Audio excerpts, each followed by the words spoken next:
اس سلسلہ میں بہت سے ہیلے بہانے درمیان میں لائے گئے اور مختلف قسم کی مثالیں پیش کی گئیں کہ فلاں فلاں الفاظ ہیں، ان کے اندر احتمال موجود ہوتا ہے، احتمال کی تقریریں اور ساری اس بحث کا اس اصل موضوع سے کوئی تعلق نہیں ہے، لیکن چونکہ اس بحث کے اندر آدھی چیز بیان کی گئی ہے، آدھی نہیں بیان کی گئی، خطرہ یہ ہے کہ لوگ جب سنیں گے تو توہین کی طرف جری ہو جائیں گے کہ معاذ اللہ توہین تو پھر بڑی دور جا کے بنتی ہے۔ اس بنیاد پر چند چیزیں تمہارے سامنے رکھنا چاہتا ہوں تاکہ یہ بات ذہن میں رہے کہ حضرت قاضی ایاز رحمت اللہ علیہ نے کیا فرمایا ہے، شرح و شفا میں حضرت ملا علی قاری نے کیا فرمایا ہے، اور حضرت امام خفاجی نے اس سلسلہ میں کیا ارشاد فرمایا ہے۔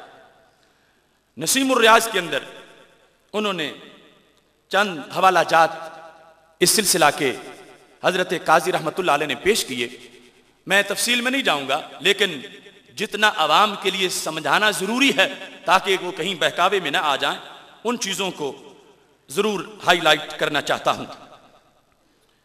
اس سلسلہ میں چند مثالیں پیش کی گئیں کہ دیکھو بظاہر لگتا ہے کہ توہین ہے، چونکہ احتمال تھا، اس بنیاد پر تکفیر نہیں کی گئی اور فتویٰ نہیں لگایا گیا۔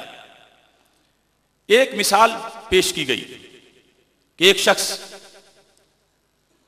وہ کسی صاحب فندق کے پاس گیا، سرائے والا یا ہوٹل والا، اب جدید عربی میں تو ہوٹل کے معنی میں آتا ہے فندق، تو اس نے جس وقت ہوٹل والے نے، سرائے والے نے اس سے زیادہ پیسے لے لیے، تو ایسی صورتحال کے اندر یہاں پر الفاظ سامنے لائے گئے جن کی بنیاد پر آج معاذ اللہ کچھ لوگ اپنی غلط فکر کو اجاگر کرنا چاہتے ہیں۔ یہاں جملہ یہ تھا کہ بتایا گیا، اس شخص نے کہا ہوٹل والے کو، ہوٹل والے کا ذکر کرتے ہوئے اپنے الفاظ میں کلو صاحب فندقن قرنان ولو کان نبیا مرسلا، ہر سرائے والا جو ہے وہ ایسے ہی ناجائز طریقے سے مال حاصل کر لیتا ہے اگرچہ وہ نبی رسول ہو۔ اس کو پیش کر کے آج کے موضوع میں سلمان تاثیر کو چھپانے کی معاذ اللہ کوشش کی گئی اور کہا گیا اس پر ملا علی قاری بھی کہہ رہے ہیں کہ کفر کا فتویٰ نہیں لگتا، نسیم الریاض میں خفاجی بھی کہہ رہے ہیں کہ کفر کا فتویٰ نہیں لگتا۔ میں نے واضح طور پر کہا کہ references are not quoted honestly, دیانت سے حوالے دیے ہی نہیں گئے، اور خامخواہ ایک ذہن بنایا ہوا تھا کہ ہم نے لوگوں کو ایک بھول میں ڈالنا ہے، اور دیکھیں ایسے جملوں سے کتنے لوگوں کے معاذ اللہ ذہن خراب ہو جائیں۔ یہاں پر اس بحث کے اندر شرح و شفا کے اندر یہ لکھا ہے، یہ جلد نمبر 2 جس کو سامنے رکھ کے باتیں کی گئیں، یہاں کہا گیا کہ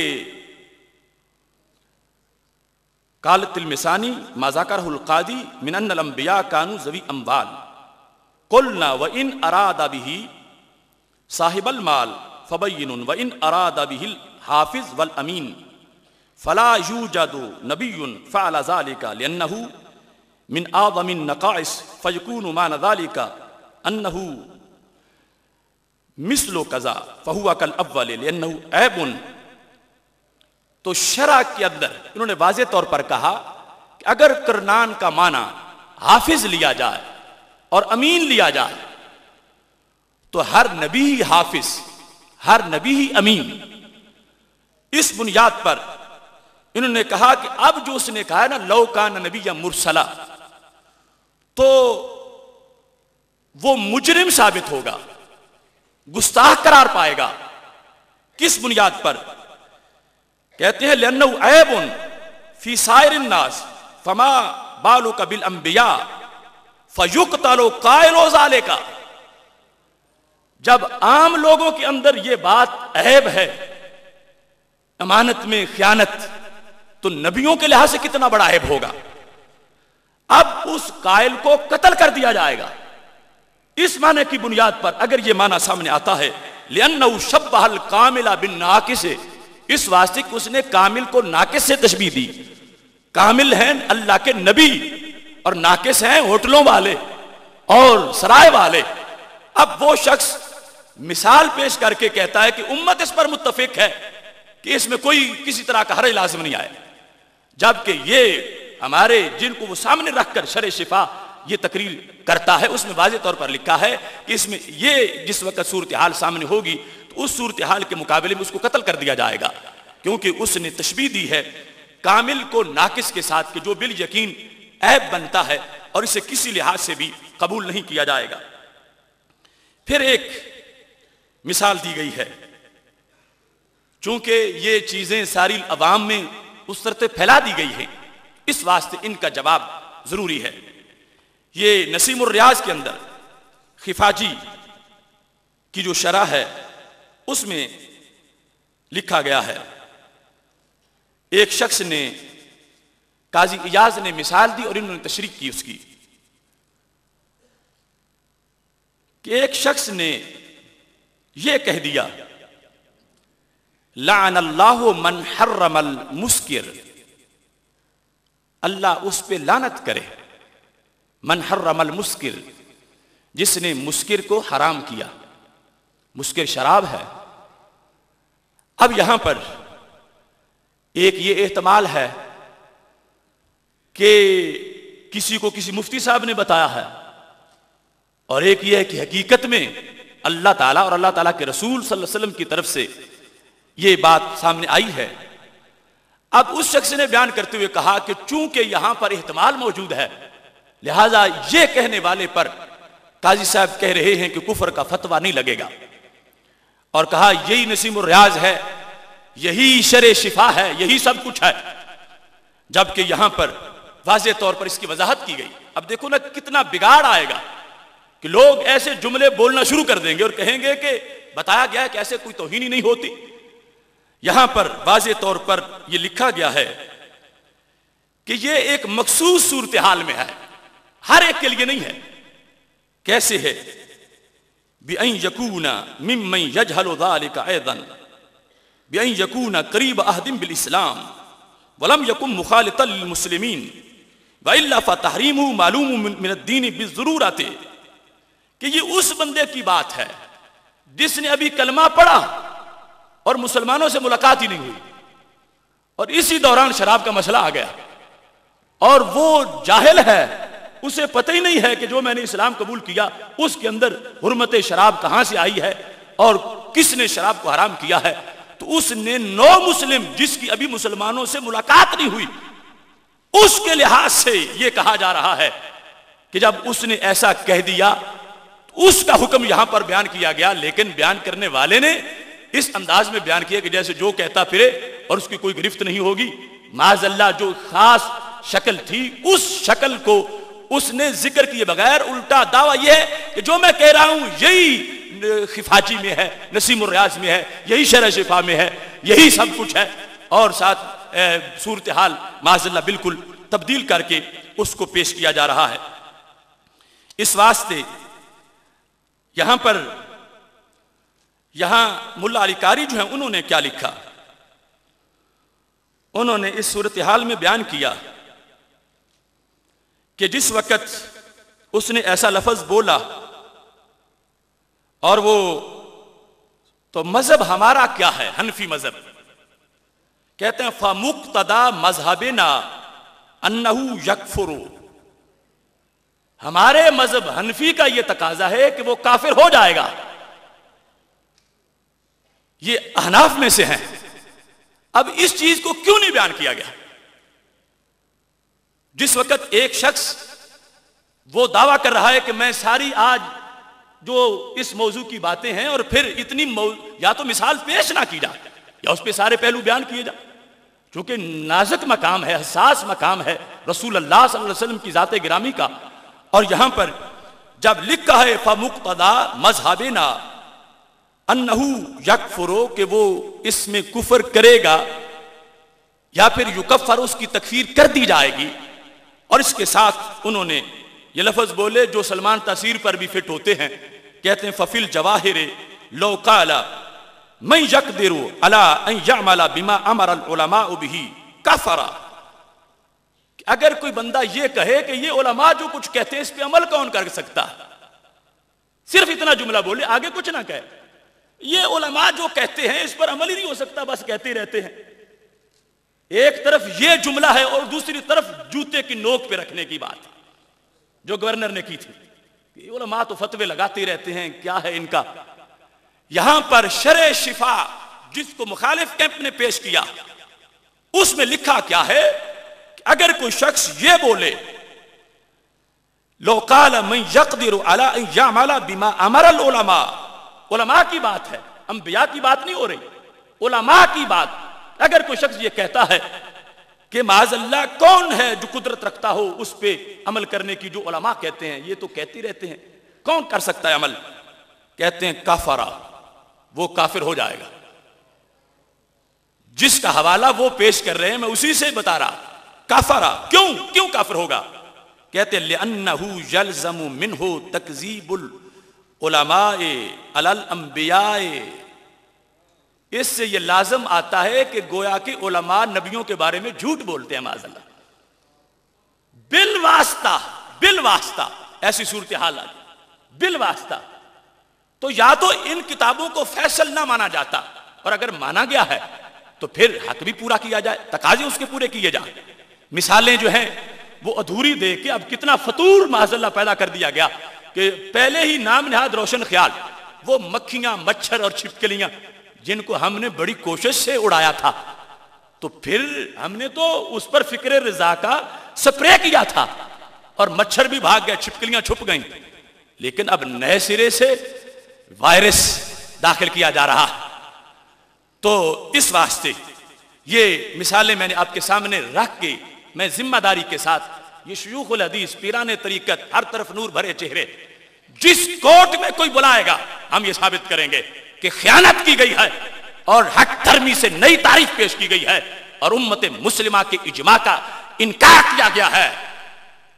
تعریف جو پہلے سے آ رہی ہے اسی پہ عمل ہوگا اور اس کے مطابق سلمان تاثیر گستاخ رسول صلی اللہ علیہ وسلم ہے اور غازی ممتاز حسین قادری ہیرو ہے. یہ چند مثالیں میں نے بیان کر دی ان کا حکم تاکہ ریکارڈ کو صحیح کیا جائے اور واپسی حرم کا سفر کیا جائے. یہ جو مقالہ ہمارا فتویٰ جو ہے پیش کیا گیا اس پر بڑے بڑے مفتیان نے دستخط فرمائے.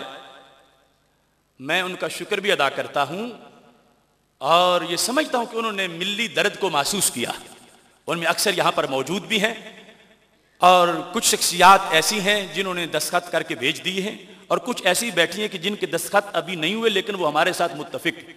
اور میں ببانگ دہل کہہ رہا ہوں جمہور اہل سنت اس پر متفق ہیں کہ غازی ممتاز حسین قادری ہیرو ہیں، وہ قاتل نہیں ہیں اور ہیرو پر اور ان کی رہائی ہم سب کا مشترکہ مطالبہ ہے.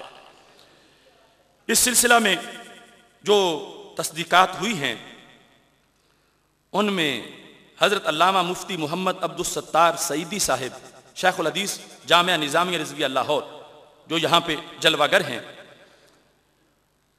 حضرت علامہ مفتی محمد عبدالعلیم سیالوی صاحب شیخ الحدیث جامعہ نعیمیہ لاہور،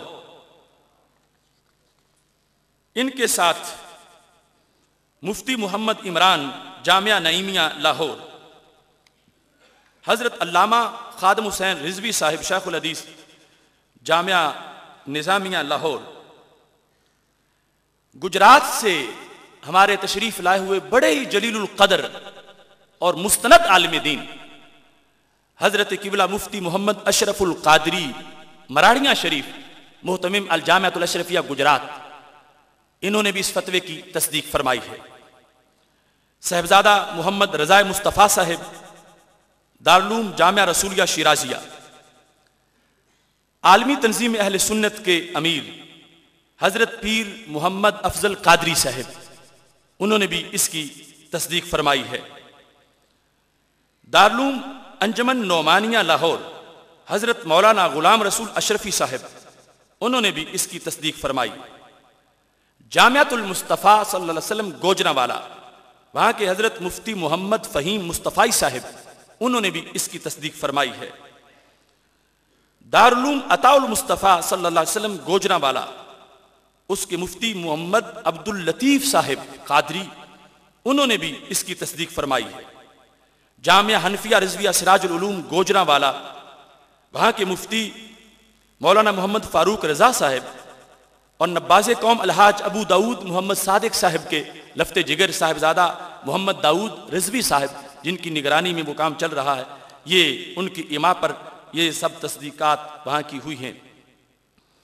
پھر اہل سنت و جماعت کی عظیم مرکزی درسگاہ جامعہ رضویہ مظہر الاسلام، محدث اعظم پاکستان رحمۃ اللہ علیہ کا گلشن فیصل آباد، وہاں کے مفتی صاحب مولانا مفتی محمد سعید اختر صاحب، عزیز احمد قادری صاحب، یہاں شیخ الحدیث صاحب موجود ہیں، وہاں جامعہ رضویہ فیصل آباد کی تصدیق بھی موجود ہے، اور ساتھ ہی جامعہ قادریہ رضویہ فیصل آباد کے مولانا مفتی غلام رسول قادری صاحب اور عزیز احمد القادری صاحب، ان کی تصدیقات بھی موجود ہیں۔ المدینہ اسلامک یونیورسٹی گوجرانوالا، مفتی محمد شعبان قادری صاحب کی تصدیق۔ جامعہ مدینہ العلم گوجرانوالا، ہمارے استاذ محترم بحر العلوم مولانا محمد نواز کیلانی رحمہ اللہ تعالیٰ کا جو دارالعلوم ہے، جو شیخ الجامعہ ہے سابق جامعہ بکی شریف کے، ان کے لخت جگر صاحبزادہ مفتی محمد خالد محمود صاحب نے اس کی تصدیق کی ہے۔ گوجرانوالا میں دارالعلوم نقشبندیہ امینیہ، وہاں پر مفتی محمد نصرت اللہ صاحب نے اس کی تصدیق فرمائی ہے۔ کراچی دارالعلوم مجددیہ نعیمیہ ملیر کالونی کراچی، مفتی محمد جان نعیمی صاحب زید شرفہ نے تصدیق فرمائی ہے۔ کراچی دارالعلوم انوار القرآن گلشن اقبال کراچی، مفتی محمد اسماعیل قادری صاحب نے تصدیق فرمائی ہے۔ کراچی ادارہ علوم اسلامی گلشن اقبال کراچی، مفتی غلام عباس قادری صاحب نے ہمارے اس فتوے کی تصدیق فرمائی ہے۔ حضرت مولانا امجد علی اعظمی رحمہ اللہ تعالی صاحب بہار شریعت، ان کے لخت جگر مولانا مفتی رضا المصطفیٰ اعظمی صاحب، نیو میمن مسجد کراچی، بولٹن مارکیٹ کراچی، انہوں نے بھی اس کی تصدیق فرمائی ہے۔ میلسی سے حضرت علامہ مولانا مفتی محمد حسن علی رضوی صاحب، انہوں نے تصدیق فرمائی ہے۔ جامعہ فریدیہ ساہیوال کے حضرت مفتی پیر مظہر فرید شاہ صاحب نے اس کی تصدیق فرمائی ہے۔ کراچی گلستان جوہر مولانا مفتی محمد رفیق حسنی صاحب، جامعہ اسلامیہ مدینہ العلوم، انہوں نے اس کی تصدیق فرمائی ہے۔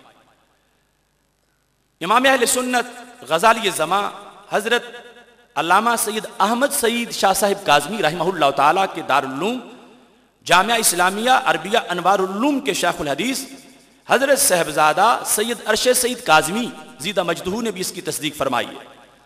مولانا مفتی غلام مصطفیٰ رضوی، مفتی جامعہ انوار العلوم نیو ملتان، انہوں نے بھی تصدیق فرمائی ہے۔ دارالعلوم ضیاء العلوم تاج کالونی کراچی، مولانا مفتی غلام دستگیر افغانی صاحب نے بھی اس کی تصدیق کی ہے۔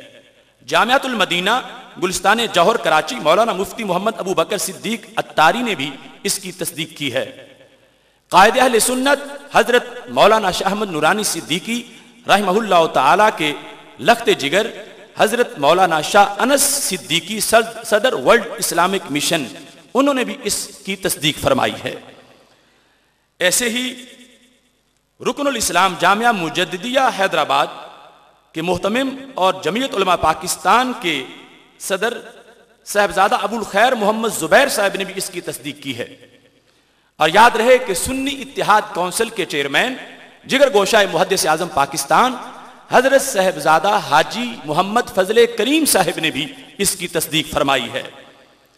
سیالکوٹ سے صاحبزادہ حامد رضا صاحب محتمم دارالعلوم جامعہ حنفیہ دو دروازہ سیالکوٹ، انہوں نے بھی اس کی تصدیق فرمائی ہے۔ کراچی سے جامعہ ندرۃ العلوم گارڈن ویسٹ کراچی مولانا مفتی محمد الیاس رضوی صاحب، انہوں نے بھی اس کی تصدیق فرمائی ہے۔ سیالکوٹ سے حضرت علامہ شیخ الحدیث غلام حیدر خادمی صاحب، انہوں نے بھی اس کی تصدیق فرمائی ہے۔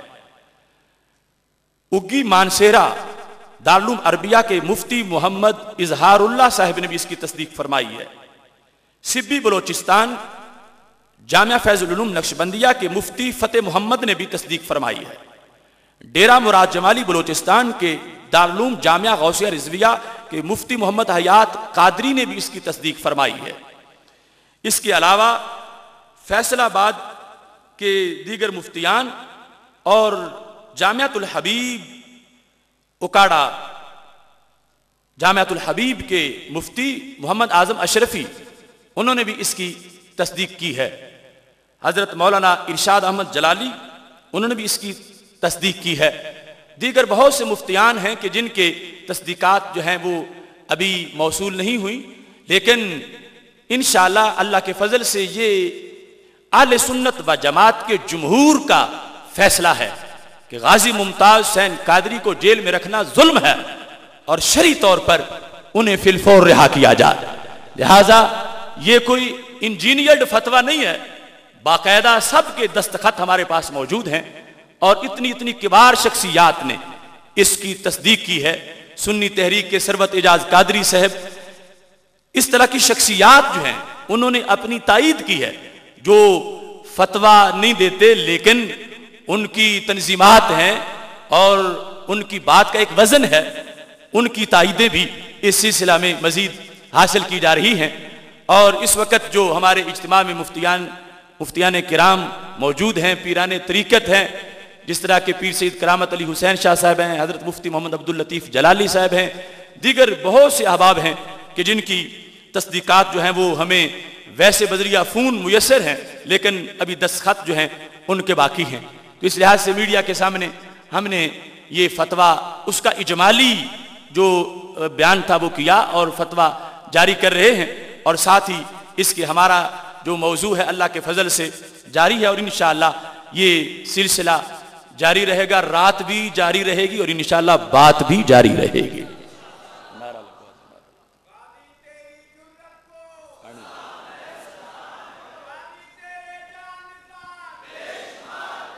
نعرہ تکبیر، نعرہ رسالت، نعرہ رسالت، غازی تیرے جانثار، غازی تیرے جانثار، غازی تیرے جانثار۔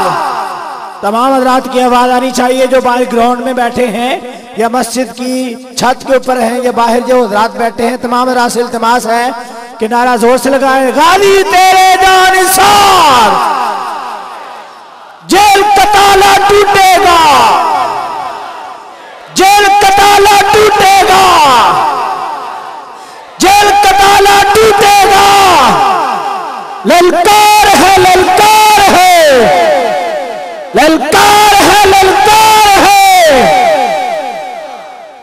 اس سلسلہ میں چونکہ ہمارے اس اجتماع میں وکلاء بھی ہیں اور جج صاحبان بھی ہیں، ناموس رسالت کی وکالت کے میدان میں جنگ لڑنے والے جسٹس نذیر احمد غازی بھی موجود ہیں، اور انہوں نے یہ بھی توجہ دلائی ہے کہ وہ جو پرویز ہے وہ دہشت گردی کا جج ہے، وہ جسٹس نہیں ہے۔ اور میں اس موقع پر ایک چیز کی طرف آپ کو توجہ دلانا چاہتا ہوں کہ وہ اس کو پناہ کس نے دی ہے۔ ہم اس ملک کی اس کام کی مذمت کرتے ہیں، سعودی حکومت نے اس کو پناہ دی ہے اور اس کو یعنی بھیج دیا گیا ہے۔ اگر انہوں نے اخبار نے لکھا ہے کہ انہوں نے اس کو پناہ دے دی ہے، تو اگر انہوں نے نہیں دی تو واپس بھیج دیں اس کو، اتنی بات ہے، لیکن اگر دی ہے تو پھر ہم اس کی مذمت کرتے ہیں۔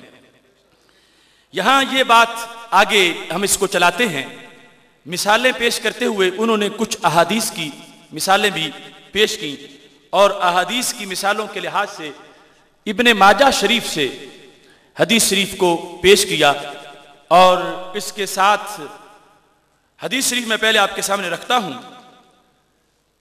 دعویٰ یہ کیا گیا اپنی طرف سے ساری اصطلاحات بناتے ہوئے کہ یہ فلاں کی مثال ہے، یہ فلاں کی مثال ہے. اس سلسلہ میں جو مثال پیش کی گئی ابن ماجہ سے، اس کو تقسیم کرتے ہوئے یہ کہا گیا کہ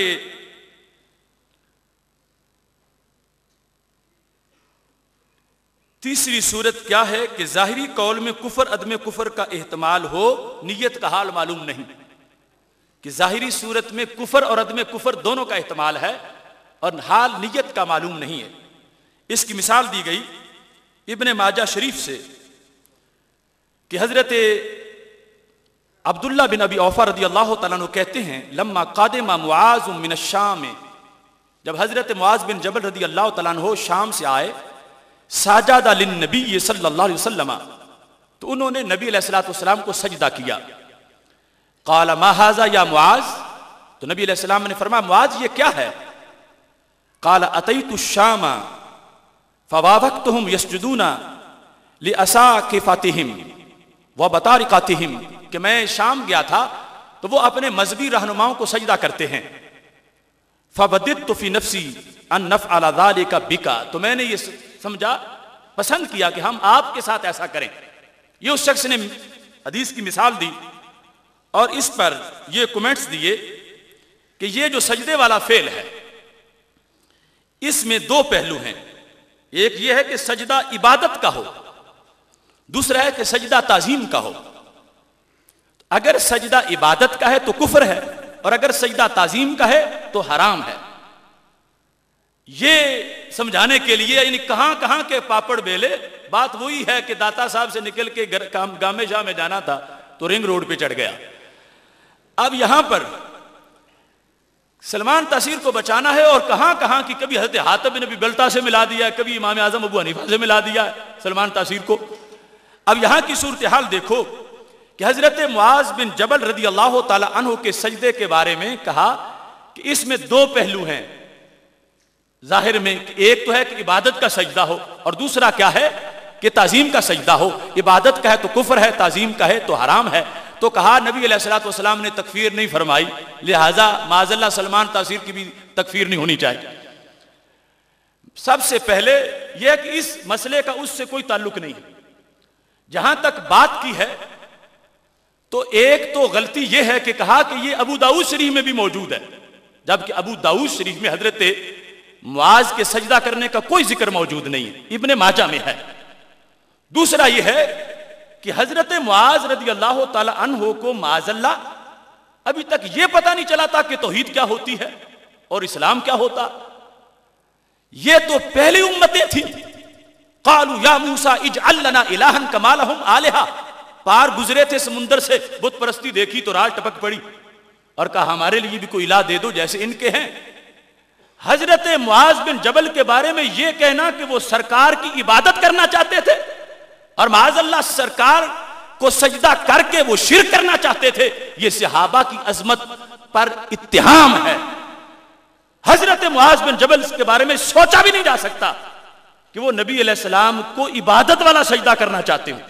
ہاں تعظیم والی بات تھی کہ میں تعظیم کے لیے آپ کو یہ کر رہا ہوں، اور اس کی دلیل یہ ہے کہ ابو داؤد شریف میں باقاعدہ اس کا ذکر دوسرے انداز میں موجود بھی ہے، جہاں پر پوچھا گیا، یہ سنن ابی داؤد جلد نمبر 2 اس میں یہ موجود ہے.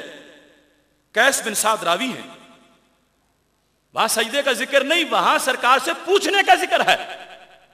تو کیا عقل مانتی ہے کہ کوئی صحابی سرکار سے شرک کی اجازت مانگے؟ جنہوں نے صفہ پہ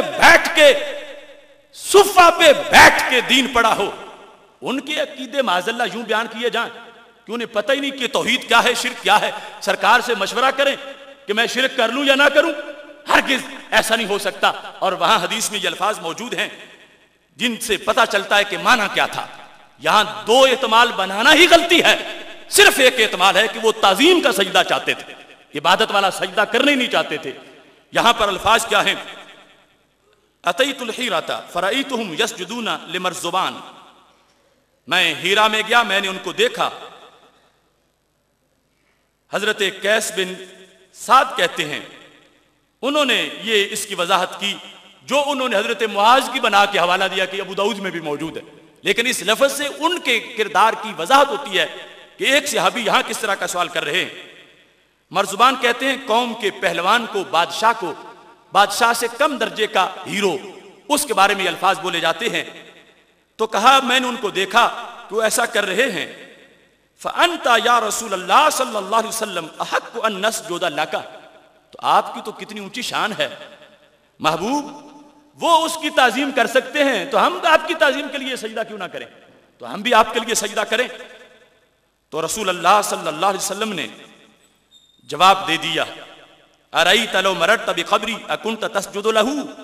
کہ جب میرے روضہ پاک پہ آؤ گے تو کیا اس کو سجدہ کرو گے؟ جب اسے سجدہ نہیں کرنا تو مجھے بھی سجدہ نہیں کرنا.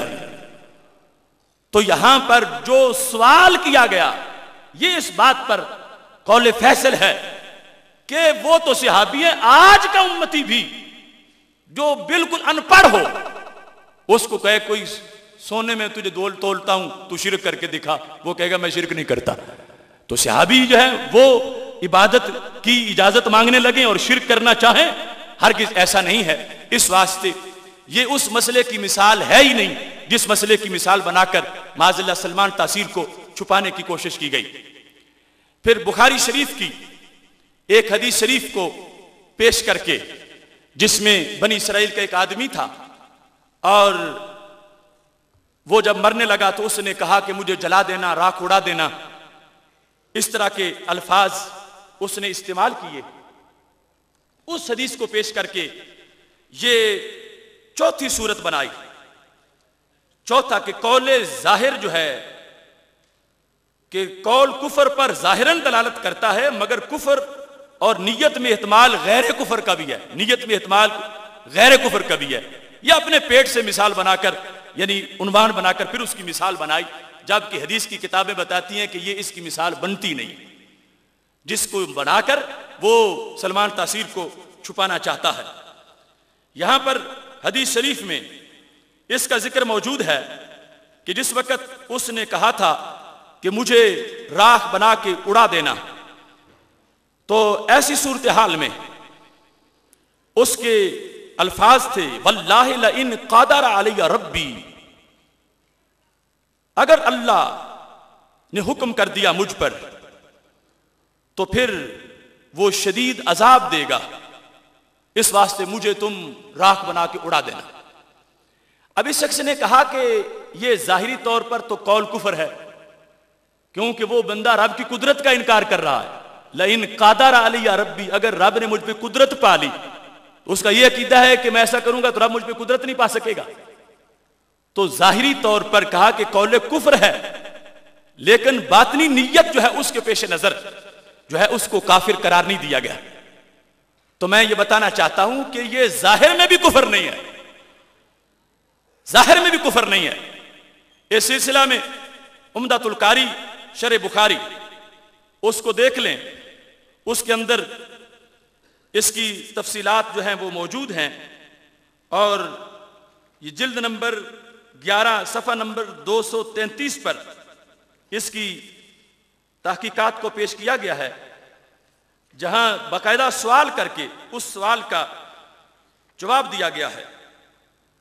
ملا علی قاری یہاں بدر الدین عینی رحمت اللہ علیہ جو ہیں انہوں نے یہاں پر باقاعدہ سوال کیا اور سوال کے بعد پھر جواب دیا. سوال کیا کیا؟ فَإِن قُلْتَ إِن كَانَ هَذَا الرَّجُلُ مُؤْمِنًا فَلِمَا شَكَّ فِي قُدْرَةِ اللَّهِ تَعَالَى. اگر یہ بندہ مومن تھا تو رب کی قدرت میں شک کیوں کیا کہ اگر اللہ مجھ پہ قادر ہو گیا تو عذاب بڑھا دے گا، مجھے جلا دینا.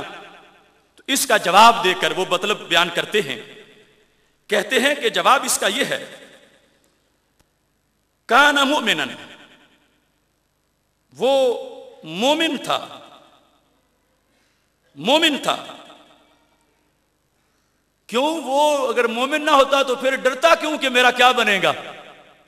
وہ ڈر رہا ہے کہ میں نے گناہ بڑے کیے ہوئے ہیں، تو یہ ڈرنا دلیل ہے کہ وہ مانتا ہے اللہ کی قدرت کو بھی، اور پھر وہ باس بعد الموت پر ایمان رکھتا ہے. اس واسطے ملا علی قاری نے کہا کہ قادرہ پڑھو یا قدرہ پڑھو، دونوں کا معنی کیا ہے؟ حاکمہ و قبا اور ضیقہ، تین معنی کیے کہ اگر رب نے فیصلہ کر دیا تو میرا کیا بنے گا، رب نے حکم کر دیا تو میرا کیا بنے گا، یا اگر رب نے مجھ پر تنگی کی تو پھر میرا کیا بنے گا۔ جیسے قرآن مجید میں فقادر علی رزقہ، وہاں پر بمانا قدرت نہیں ہے، تنگی ہے، یہ کہ رب اس کے رزق کو تنگ کر دے تو پھر کیا بنے گا۔ تو ملا علی قاری یہاں پر بدر الدین عینی، انہوں نے عمدۃ القاری شرح بخاری جلد نمبر 11 صفحہ نمبر 233 پر واضح کیا کہ یہ بندہ مومن تھا۔ کیوں؟ کہا اس کا ظاہر قول بھی ایمان والا تھا، ظاہر قول بھی ایمان والا تھا، کیونکہ وہ یہ نہیں کہہ رہا کہ اگر رب نے مجھ پہ قدرت پالی، یہ قدرت والا معنی نہیں، معنی ہے فیصلہ والا، معنی ہے حکم والا، معنی ہے تنگی والا، کہ اگر رب نے مجھ پہ تنگی کی تو پھر میرا کیا بنے گا۔ اور یہ ساری شانیں مومن کے قول کی ہیں، یہ کافر کے قول کی شانیں نہیں ہیں۔ لہٰذا جو شخص نے یہ مثال بنائی کہ ظاہر کفر ہے اور باطن جو ہے وہ نیت پر تکفیر نہیں کی گئی، تو یہ مثال دینا غلط ہے، کیونکہ یہاں پر ظاہر میں بھی ایمان موجود ہے۔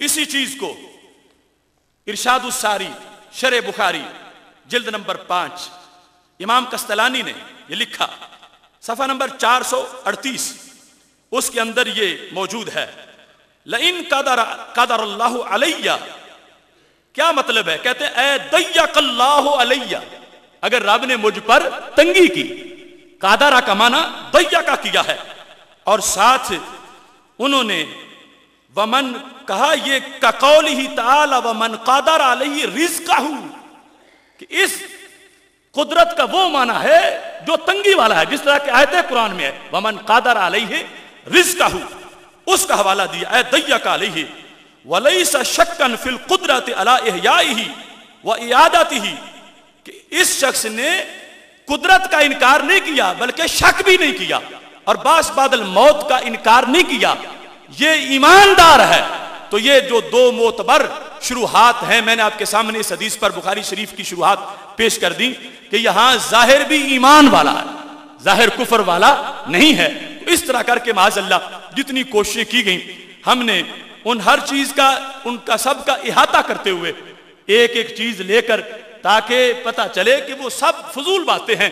کوئی یہ نہ کہے کہ 13 گھنٹے آگے ہیں، 13 گھنٹوں میں جو کچھ ہے ہم نے اس کے لحاظ سے دلائل تو ہمارے 50 گھنٹے کے ہیں، لیکن پہلی نشست 3.5 گھنٹے کی ہو چکی ہے اور اب جاری ہے، اور ہر لحاظ سے جو خلط مبس کیا گیا، دائیں بائیں کی باتیں کی گئیں، ہم ان کو بھی ایک ایک کر کے اصول کے لحاظ سے ان کا جواب دے کے فارغ کر رہے ہیں ان کو کہ یہ کوئی بات نہیں ہے جو تم کرتے ہو، مسلک وہی سیدھا ہے اور سچا ہے جو صفہ سے لے کر بریلی شریف تک اور سہن شریف تک اور حضرت خواجہ غریب نواز معین الدین چشتی اجمیری تک موجود ہے۔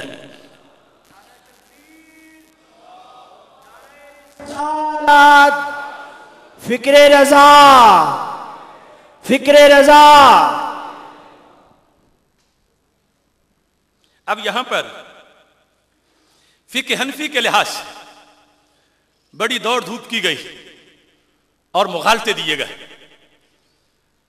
میں یہ پوری ذمہ داری سے پیش کر رہا ہوں، اور مجھے اس سلسلہ میں کسی لحاظ سے کوئی اندیشہ رد نہیں ہے کہ میں اللہ کے فضل و کرم سے فقہ حنفی میں جو گستاخ رسول صلی اللہ علیہ وسلم کی سزا ہے اس کے لحاظ سے آپ کے سامنے فتاوی جات اور جو فقہ حنفی اور مذہب ابی حنیفہ رضی اللہ تعالیٰ عنہ ہے اس کے لحاظ سے، اور پھر توبہ کے مسئلے کے لحاظ سے، اور پھر عورت کے معاملے میں اس شخص نے خواہ اتنی بات لمبی چوڑی عورت کے بارے میں کی، تو کیا بنتا ہے اس مسئلے میں عورت کے بارے کی بات کرنا کہ اگر عورت توہین کرتی ہے اس کو قتل نہیں کیا جائے گا؟ یعنی وہ جو جرم کیا تھا سلمان تاثیر نے، اس کے پیچھے پیچھے اتنی لمبی بات عورت کو کہ اگر وہ گستاخی کرتی ہے تو اسے کچھ نہ کہا جائے، یہ حوالے دینے کی اور خلط مبحث کی اور حق کو چھپانے کی ضرورت کیا ہے؟ ان ساری چیزوں کو، اور پھر متقدمین احناف اور متاخرین کے لحاظ سے فرق اور یہ چیزیں ان سب کو آپ نے توجہ سے سننا ہے.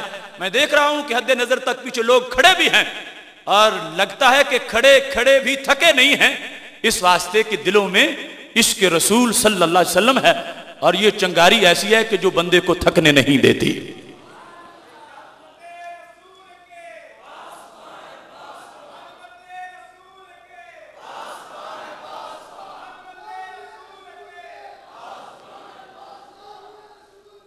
یہ دیکھو، یہ فتاوی حسب المفتین ہے،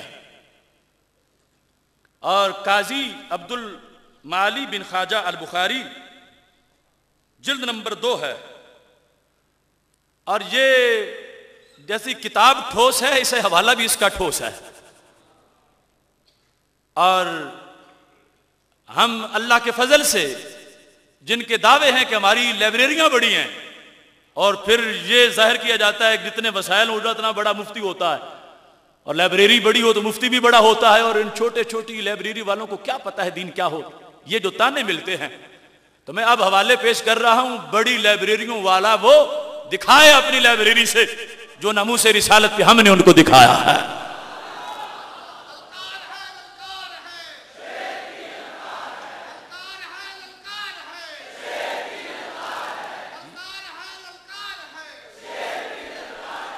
یہ بات مخطوطہ پڑھنا بھی کوئی خالہ جی کا گھر نہیں ہوتا. میں نے دیکھا کہ وہ میں چیک کرتا رہا کہ بیروت کی کتابوں پر جہاں اعراب لگا ہے وہاں تو صحیح پڑھا، اور جہاں نہیں لگا وہیں غلطی ہو گئی. جہاں لکھا تھا پہلے کہ اتخذوا رؤوسا جہالا، وہ سارا لکھا ہوا ہے، لیکن جس وقت آیا افتو تو اس کو افتو پڑھ لیا، افتو کو افتو. تو حدیث شریف پڑھی گئی کہ لوگ جاہلوں کو سردار بنا لیں گے، اور اللہ کا کرنا ایسا ہوا کہ جہاں یہ بیان کرنا تھا کہ جاہلوں کو سردار بنائیں گے اور وہ جاہل غلط فتوے دیں گے، وہاں لفظ بھی غلط ہو گیا. تو حدیث نے فوراً خود ہی گرفت کر لی کہ یہ پیش کرنے والا جو دوسروں کو تانے دے رہا ہے خود اس کا مصداق. محموز اللام اور ہوتا ہے، ناقص واوی اور ہوتا ہے، افتو اور ہوتا ہے، افتو اور ہوتا ہے. تو جو شخص حدیث کا متن نہ پڑھ سکے وہ اجتہاد کے دروازے کیسے کھٹکھٹا سکے گا.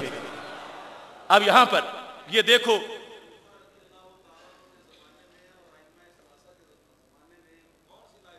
جی قبلہ مفتی صاحب یعنی وضاحت فرما رہے ہیں کہ یہ جو مفتی کے لیے لائبریری کی شرط لگائی گئی ہے یہ کتنی غلط ہے کہ امام اعظم ابو حنیفہ رحمۃ اللہ علیہ کے زمانے میں وہاں تو دلی علموں کے صندوق ہوتے تھے، بلکہ جب پہلے کتابیں بھی نہیں ہوتی تھی تو لائبریری تو تب ہو جب کتاب ہو.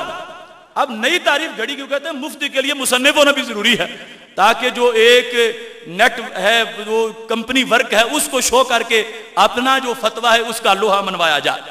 اب یہاں پر یہ دیکھو، مجھے ایک دوست کراچی سے فون کر کے کہنے لگے کہ آپ ذرا یہ بھی اعلان کر دینا کہ اعراب والی بخاری ہو اعراب کے بغیر، اسے بھی دے دی جائے تجھے بھی دے دی جائے، مجمع عام لگا ہو، اور کوئی مجمع میں اٹھ کے کہے کہ فلاں صفحے سے دونوں پڑھو تو جو پڑھ جائے گا پتہ چلے گا کہ اس کو دین کی خبر ہے.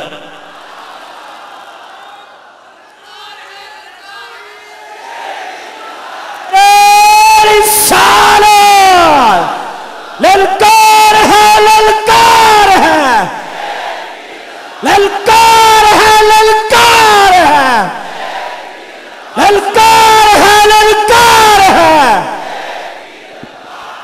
یہ فقہ حنفی پیش کر رہا ہوں، بحر المحیط سے نقل کیا گیا جو علامہ علام الہدا کی ہے. کیا من شتم النبی علیہ السلام او اہانہ او آب فی امور دینہ او فی شخصہ او فی وصف من اوصافہ سواء کان الشاتم مثلا من امتی او من غیرہا وسواء کان من اہل الکتاب او غیرہ ذمیا کان او حربیا وسواء کان من اہل الکتاب سواء کان من اہل الکتاب او غیرہ. یہ الفاظ سننا اور دھیان سے سننا.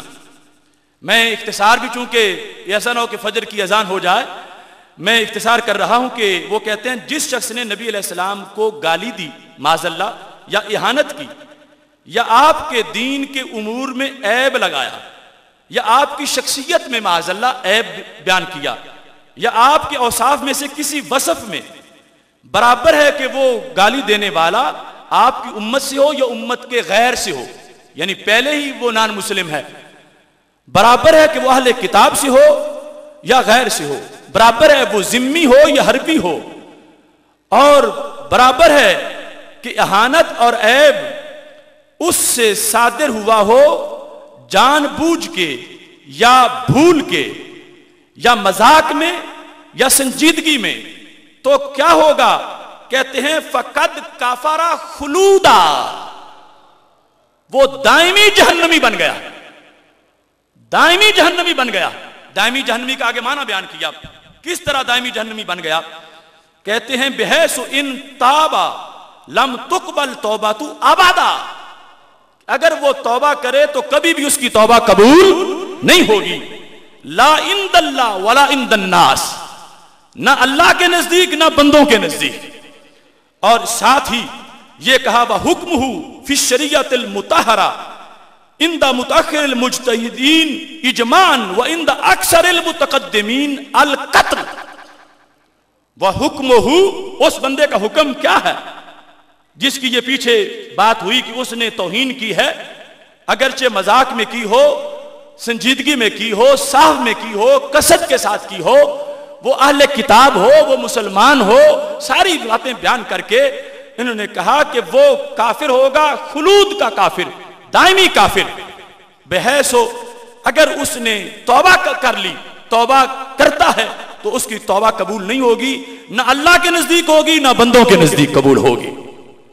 حکم کیا شریعت میں اس کا؟ کہتے ہیں کہ جو متأخرین مجتہدین بالاجماع اور اکثر متقدمین، ان کے نزدیک اس کا حکم کیا ہے؟ القتل قطعاً، قطعاً یقینی طور پر اس کو قتل کرنا۔ ولا یداہن السلطان اور نائبہ فی حکم قتل ہی، کہ بادشاہ یا اس کا نائب اس کے قتل میں کوئی مداہنت نہ کرے اور کسی لحاظ سے کوئی دباؤ قبول نہ کرے۔ وَإِن فَاتَ فِي قَتْلِهِ وَانْعِدَامِهِ الْمَصَالِحُ الدِّینَوِیَّۃُ كَقَتْلِ الْقُضَاةِ وَالْوُلَاةِ، اگرچہ اس کو قتل کریں تو خطرہ یہ ہے کہ جج بھی قتل ہو جائیں گے، کہ گستاخ کے ہاتھ بڑے لمبے ہیں، اگر اس کو قتل کیا تو یہ ہے کہ دینی دنیاوی مسالے پر آ جائے گی، تجارت کا مندہ ہو جائے گا، یا مفتی قاضی قتل ہو جائیں گے۔ تو انہوں نے لکھا مفتی قاضی قتل ہوتے ہیں تو قتل ہو جائیں، گستاخ زندہ نہیں رہے گا۔ یہ واضح طور پر اس میں انہوں نے لکھا۔ اور قتل القضاة والولاة، اگرچہ قاضی اور والی جو حق بیان کرنے کے جرم کی پاداش میں ان کو اٹھا لیا جائے، اغوا کر لیا جائے، قتل کر دیا جائے، کہا وہ ہوتے ہیں ہو جائیں، رسول اللہ صلی اللہ علیہ وسلم کی عزت کا مسئلہ جو ہے اس کے لحاظ سے جو جس نے توہین کی ہے اس کو زندہ نہیں چھوڑا جائے گا۔ اور ساتھ لکھا کہ اس صورتحال میں وَإِنْ أَحْمَلُوا فَقَدْ رَدُوا بِمَا صَدَرَ